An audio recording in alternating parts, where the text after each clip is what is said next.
దండం చాలా మందికి పెడతారమ్మా. పదవి చూసి పెడతారు, అవసరానికి పెడతారు, డబ్బు కోసం పెడతారు, భయంతో పెడతారు, అవతల వాడిని వాడుకోవడానికి పెడతారు. అది కాదమ్మా దండం అంటే. దండం పెట్టేవాడికి ముందున్నవాడు దేవుళ్లా కనిపించాలి. దండం పెట్టించుకునేవాడిలో కొండంత మంచితనం ఉండాలి. వాడికి పెట్టేదమ్మా దండమని.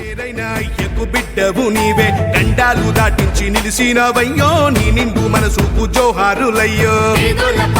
పెద్దవు నీవే, బిడ్డవు నీవే, గండాలు దాటించి నిలిసినవయ్యో, నీ నిండు మనసుకు జోహారులయ్యో. పేదలే నీకు పెద్దలే, ఆకలే తీర్చే గుణములే, ఆపదే అన్నా అంటేనే బిడ్డలా వాలిపోతావే. ఆ కాంగ్రెస్ జెండల్ల దండువన్నా, నిర్భేద జనముకు నీడవన్నా, నూరేళ్లు వర్తిల్లు అన్నా మాయన్నా, అన్నా కంది శ్రీనివాస రెడ్డన్నా.